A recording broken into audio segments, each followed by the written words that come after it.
కింద జెర్రీ నాకు ఈపు మీద నిద్రపోతున్నప్పుడు ఈపు మీద ఉన్నది. ఏది జెర్రీ? జెర్రీ జెర్రీ వచ్చి మీ వీపు మీద పాకుతా ఉంది. ఈపు మీద ఉన్నది. అది ఎందుకో టచ్ చేసి అది టక్కున మేలుకొచ్చింది. ఏదో పురుగు అని చెప్పి ఇట్లా పట్టుకొని ఇట్లా చూస్తే అది కదులుతున్నది బాగా. జెర్రీ జెర్రీ నన్ను ఏం కాటేయలేకపోయింది, పారేశాను. నాకేం కాలేదు. తల కింద బైబిల్ ఉన్నది, ప్రేరాయలు పూసుకున్నాను. ప్రేరాయలు ఎత్తికేసుకున్నారా? రాత్రి పూట మా ప్రేరాయలు రాసుకున్నారు. నాకు అలవాటు అనమాట. ఇంకా అట్లా పెట్టుకుంటుంటే అదేం కాలేదన్నమాట. ఏం కాలేదు. మామూలుగా జెర్రీ కుడితే ఏమైతుందండి? అది పారేస్తే దాన్ని వెళ్ళిపోయింది. మామూలుగా జెర్రీ మనిషి కుడితే ఏమైతుంది? బాగా దద్దులు వస్తాయండి. దద్దులు వస్తాయి. దద్దులు వస్తాయి, స్వెల్లింగ్ వస్తుంది. అది మీ రక్తాన్ని కూడా పీల్చేస్తుంది, మంట వస్తుంది, దురద వస్తుంది, చాలా ఉంది. అయితే మీరు ఆనందంగా రాసుకొని నెత్తికి రాసుకొని పండుకున్నారు. ఎస్, మీ ఒంటి మీద ఎస్ జెర్రీ పాకింది, కానీ ఏదో తీస్తే ఇట్లా చేతిలో చూస్తే జెర్రీ ఉంది కానీ పడేస్తారు, కానీ మీకేం కాలేదు. ఏ నొప్పి కానీ, ఏ మంట కానీ, ఏ దురద కానీ లేదు. ఆ రాత్రి కాటు కూడా వేయలేదు. మీ ఒంటి మీద పాకింది. ఆ నైట్ మీరు బేతల్ టవర్ అనాయింటింగ్ రాసుకున్నారా? రాసుకొని పండుకున్నారు. చూడండి, ఇది అద్భుతం అండి. జెర్రీ ఒంటి మీద పాకిందంట. ఈ బేతల్ టవర్ అభిషేక తైలం రాసుకొని పండుకున్నాడు. జెర్రీ వచ్చింది కానీ అది కుట్టలేకపోయింది. ఎస్, తీసి పడేశాడు. ఏ నొప్పి, ఏమంటలేదు. దేవుడు అద్భుతాలు చేస్తున్నాడు. గట్టిగా హల్లెలూయా చెప్పండి. జనవరి లాస్ట్ వీక్ లో నాకు కళ్ళు మూసుకుంటే సర్పాలు కనిపించేది. పెన వేసుకున్న సర్పాలు కనిపించి ముద్దులాడుతూ అవి నాకు నిద్ర పట్టకుండా చేసి, 2 సర్పాలు ముద్దులాడుతూ నాకు నిద్ర పట్టకుండా చేసేది. అయితే గుత్తి వాళ్ళు వచ్చినప్పుడు, మహబూబ్ నగర్కి వచ్చినప్పుడు ఆ 3 రోజులు నేను అక్కడ పోయినప్పుడు అదే రోజు రాత్రి నాకు అలా జరిగింది. ఇంకా రెడ్ కలర్ లో నిద్ర పట్టకుండా చేసి చాలా ఇబ్బంది పెట్టింది అనమాట. మరి ఇక్కడికి వచ్చిన తర్వాత ఏం జరిగిందండి? అయితే ఇక్కడ వచ్చిన తర్వాత సారు పాస్టర్ ప్రేయర్ చేశాడు. అవి వెళ్ళిపోయినాయి. అయితే దాని తర్వాత ఒక వారం రోజుల తర్వాత నాకు ఎందుకో పర్సనల్ అపాయింట్మెంట్ తీసుకోవాలనిపించి వచ్చాను. అమౌంట్ కట్టి పర్సనల్ అపాయింట్మెంట్ తీసుకున్నా. అయితే మీరు నాకు 3 దురాత్మలు నా ఒంట్లో ఉన్నాయని చెప్పేసి తీసేశారు. దాంట్లో అప్పటికే నాకు ఒక 6 నెలల ముందర నుంచి కూడా నా ఒంట్లో దురద ఉండేది. ఆ దురద కాలంలో ఎక్కడ పెడుతున్న సంగతి తెలుస్తలేకుండే, ఎక్కడ గోకినా తగ్గుతలేకుండే. దాన్ని బాగా తట్టుకోలేక తొడ మీద గుద్దుకునేది బాగా. నేను తొడ మీద మీరు గుద్దుకునే బాగా గుద్దుకుంటే రిలీఫ్ అయ్యేది. అట్లా ఎన్ని రోజులైనా కూడా తగ్గుతలేకుండే. ఇంకా అది మీ దగ్గరికి వచ్చిన తర్వాత ఆ దురద కూడా వెళ్ళిపోయింది. తీసుకున్న తర్వాత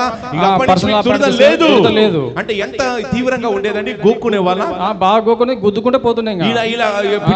గుద్దుకునే వాళ్ళ ఎక్కడ గుద్దుకునే వాళ్ళు? తొడ మీద 2 తొడ మీద గట్టిగా సుత్తతో కొట్టినట్టుగా గుద్దుకునే వాళ్ళు. అలా గుద్దుకుంటే పోయేది. గుద్దుకుంటే అప్పుడు మీకు నొప్పిలో రిలీఫ్ అవుతుండే. అప్పుడు మనం రిలీఫ్ అయ్యేది. మెడిసిన్స్ వాడారా? మెడిసిన్స్ అంటే దానికంటే మెడిసిన్స్ ఏం వాడలేదు. మీ దగ్గరకు వచ్చాకనే అది వెళ్ళిపోయింది. వచ్చిన తర్వాత మీరు ప్రార్థన చేస్తాను. అప్పటి నుంచి మీకు ఇప్పుడు దురద లేదు. గుద్దుకోవడం కానీ గోక్కోవడం కానీ లేదు. తగ్గిపోయింది. ఎన్నాళ్ళ నుంచి ఉండండి ఆ దురద? ఎన్నాళ్ళ నుంచి? 6 నెలలు ఉన్నదండి. అంతకుముందు 6 నెలల నుంచి తీవ్రంగా ఉండేది. దురద వచ్చినప్పుడు మీకు ఏమనిపించేది? 4-5 డేస్ కల్లా వచ్చేది. 4-5 డేస్ కి వస్తుండే. అది 4-5 డేస్ కి ఒకసారి వచ్చేది. వచ్చినప్పుడు మీకు ఎంత తీవ్రంగా అనిపించేది? ఎంత ఇబ్బందిగా ఉండేది మీకు? ఇబ్బంది పెట్టేది. దురదంగా ఎక్కడికోకుండా తగ్గుతున్నది కాదనమాట. అట్లా అలా అవుతుండే అనమాట. ఎంత గోకుండా తగ్గేది కాదు. ఇప్పుడు తగ్గిపోయింది. గుర్తించలేకుండా అట్లా. ఇప్పుడు ఆ దయ్యం డెలివరీ చేసిన తర్వాత తగ్గిపోయింది. గట్టిగా చప్పలు కొట్టి, గట్టిగా చప్పలు కొట్టి బోలో యేసుక్రీస్తు మహారాజుకి, యేసయ్యకే. ఒక వారం కింద పాస్టర్ ఇంకో సాక్ష్యం ఉందండి. ఒక వారం కింద జెర్రీ నాకు ఈపు మీద నిద్రపోతున్నప్పుడు ఈపు మీద ఉన్నది. ఏది జెర్రీ? జెర్రీ వచ్చి మీ వీపు మీద పాకుతా ఉంది. ఈపు మీద ఉన్నది. అది ఎందుకో టచ్ చేసి అది టక్కున మేలుకొచ్చింది. ఏదో పురుగు అని చెప్పి ఇట్లా పట్టుకొని ఇట్లా చూస్తే అది కదులుతున్నది బాగా. జెర్రీ నన్ను ఏం కాటేయలేకపోయింది. పారేశాను. నాకేం కాలేదు. తల కింద బైబిల్ ఉన్నది, ప్రేరాయలు పూసుకున్నాను. ప్రేరాయలు ఎత్తికేసుకున్నారా? రాత్రి పూట మా ప్రేరాయలు రాసుకున్నారు. నాకు అలవాటు అనమాట. ఇంకా అట్లా పెట్టుకుంటుంటే అదేం కాలేదన్నమాట. ఏం కాలేదు. మామూలుగా జెర్రీ కుడితే ఏమైతుందండి? అది పారేస్తే దాన్ని వెళ్ళిపోయింది. మామూలుగా జెర్రీ మనిషి కుడితే ఏమైతుంది? బాగా దద్దులు వస్తాయండి. దద్దులు వస్తాయి. స్వెల్లింగ్ వస్తుంది. అది మీ రక్తాన్ని కూడా పీల్చేస్తుంది, మంట వస్తుంది, దురద వస్తుంది, చాలా ఉంది. అయితే మీరు ఆనందంగా రాసుకొని నెత్తికి రాసుకొని పండుకున్నారు. ఎస్, మీ ఒంటి మీద జెర్రీ పాకింది, కానీ ఏదో తీస్తే ఇట్లా చేతిలో చూస్తే జెర్రీ ఉంది కానీ పడేస్తారు, కానీ మీకేం కాలేదు. ఏ నొప్పి కానీ, ఏ మంట కానీ, ఏ దురద కానీ లేదు. ఆ రాత్రి కాటు కూడా వేయలేదు. మీ ఒంటి మీద పాకింది. ఆ నైట్ మీరు బేతల్ టవర్ అనాయింటింగ్ రాసుకున్నారా? రాసుకొని పండుకున్నారు. చూడండి, ఇది అద్భుతం అండి. జెర్రీ ఒంటి మీద పాకిందంట. ఈ బేతల్ టవర్ అభిషేక తైలం రాసుకొని పండుకున్నాడు. జెర్రీ వచ్చింది కానీ అది కుట్టలేకపోయింది. తీసి పడేశాడు. ఏ నొప్పి ఏమంటలేదు. దేవుడు అద్భుతాలు చేస్తున్నాడు. గట్టిగా హల్లెలూయా చెప్పండి. ఎస్ బ్రదర్, చిన్న ప్రాబ్లమ్ సార్. నేను చెప్తాను. సాక్ష్యం అయిపోయింది కదా. ఎస్, మీరు సాక్ష్యం చెప్పి ప్రాణం కనిపించినందుకు దేవునికి మహిమ చెల్లిస్తున్నాను. ఎస్, అయితే బ్రదర్ మిమ్మల్ని మీకు ఇచ్చే స్పెషల్ ప్రాబ్లమ్స్ ఏంటంటే, ఎస్ ఆత్మలు నేను చెక్ చేసినప్పుడు ఎస్ ఉద్యోగ విషయంలో కొంచెం బాగా ప్రాబ్లం నేను చూస్తున్నాను. ఉద్యోగ విషయంలో ఎవరికంటే కొన్ని సమస్యలు ఉన్నాయి. ఎవరికి ఉన్నాయండి? మీకే ఉన్నాయి. ఎవరో ఉద్యోగంలో మిమ్మల్ని ఎవరో టార్గెట్ చేస్తున్నారు. ఎస్, టార్గెట్ చేసి మిమ్మల్ని ఇరికించాలి, మిమ్మల్ని ఇరికించాలని చెప్పేసి ఎవరో ప్రయత్నం చేస్తున్నారు. ఎవరండి ప్రయత్నం చేసేది? ఎవరండి? బంధువులు అండి. ఎస్, బంధువులు చేస్తున్నారు. నెక్స్ట్ ఆత్మలో చూసినప్పుడు ఎస్ ఒక్కోసారి విపరీతంగా ఎస్ తలంతా కూడా హీట్ ఎక్కిపోతుంది. తలంతా హీట్ ఎక్కిపోతుంది. ఒక్కోసారి మెంటల్ మైండ్ క్రాక్ అయిపోతుంది. ఎస్, క్రాక్ లాగా వచ్చేసినప్పుడు ఆ టైంలో ఆ మైండ్ క్రాక్ అయినప్పుడు ఏం చేస్తున్నావో, ఏం మాట్లాడుతున్నావో, ఏం చేస్తున్నావో అసలు అర్థం కాకుండా మైండ్ క్రాక్ ఎవరికి అవుతుందండి? నాకే పాస్టర్. మీకే అవుతుంది. అవునండి. ఎస్, గతంలో చూసినప్పుడు మైండ్ క్రాక్ అయినప్పుడు ఎస్ గతంలో ఆ టైంలో ఏదో సంథింగ్ ఏదో విరగొట్టారు.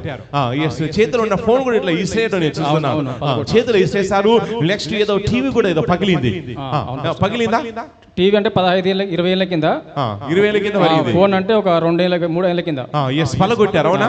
ఎస్, ఈ మైండ్ క్రాక్ వస్తుంది. క్రాక్ వచ్చినప్పుడు ఎస్ ఆ టైంలో ఏమైతుందో మీకు అర్థం కాదు. బాప్టిజం తీసుకోలేదు.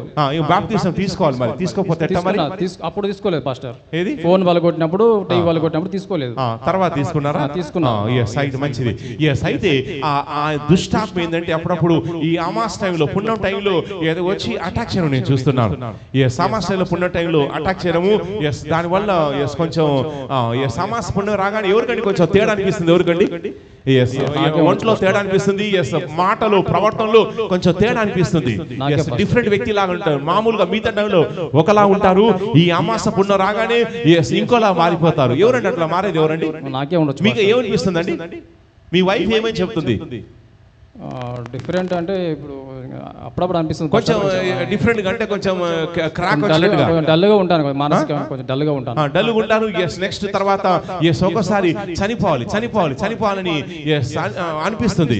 ఏదో ఎస్ దుష్టాత్మలు పో చావు చావని చెప్పడము, ఒంటరిగా ఉంటూ ఎందుకు ఇలా అయింది అని చెప్పేసి ఊరికే డిప్రెషన్ లోకి వెళ్ళిపోతున్నారు. అవునండి? అవును పాస్టర్. నాకు కూడా అయితే, మా భార్య కూడా అవుతుంది, మా మేడం కూడా అవుతుంది పాస్టర్. మీ మేడం కూడా అవుతుంది. కళ్ళు మూసుకోండి. ఇప్పుడు మీలో నాకు ప్రాబ్లం పాస్టర్. ఒక నెల నుంచి నాకు కళ్ళు మూసుకుంటే లోపల నుంచి ఒక వెలుగులాగా వస్తుంది. అది అంతా మొత్తం వెలుగు అంతా కళ్ళ నిండా అదే వెలుగు వస్తుంది. రాత్రిపూట కూడా మెరుపులు వచ్చేసి ఆ వెలుగు నిద్రపడడం కూడా చేస్తుంది. కళ్ళు మూసుకుంటే పచ్చగా అనిపిస్తుంది. మళ్ళీ ఈ వారం నుంచి మొన్న టక్కున 2:30కి మెలుగు వచ్చింది రాత్రిపూట. ఆ పాముల్లాగా కనిపించింది. అవి పాములే అనుకుంటాం దాదాపు.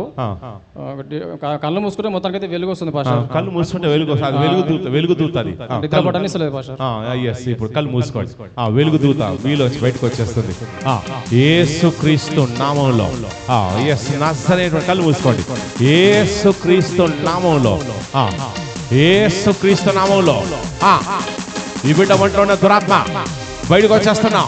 వెలుగుదూత రూపంలో ఈ బిడ్డను హింసించే దురాత్మ, పీడించే దురాత్మ నజరేయుడైన యేసుక్రీస్తు నామములో బయటకు వచ్చేస్తున్నా. రా, బయటకు రా. ఎస్, కదులుతుంది. ఎస్, తల్లో కదులుతుంది. అది ఇప్పుడే బయటకు వచ్చేస్తుంది. బయటకు రా, నోరు తెరువు. ఎస్, అరుస్తూ బయటకు వచ్చేస్తున్నావు. వెలుగుదూత దురాత్మ నోరు తెరువు. యేసుక్రీస్తు నామములో ఎస్ విడిచేసి బయటకు వచ్చేస్తున్నా ఫాస్ట్ గా. ఎస్, సంథింగ్ ఏదో కదులుతుంది. తల్లో ఏదో కదులుతుంది. బయటకు వచ్చేస్తున్నా యేసుక్రీస్తు నామములో. ఇప్పుడు ఆ వెలుగు కనబడవద్దు. ఆ వెలుగుదూత వెలుగు కనబడద్దు. ఏ పాము కనబడద్దు. ఎస్, యేసు నామములో ఎస్ ఆ దయ్యాన్ని బంధిస్తున్నాను. విడిచేసి వెళ్ళిపోతుంది యేసు నామములో. ఇప్పుడు ఒకసారి కళ్ళు తెరవండి. ఇప్పుడు కళ్ళు మూసుకోండి. వెలుగు కనిపిస్తుందా?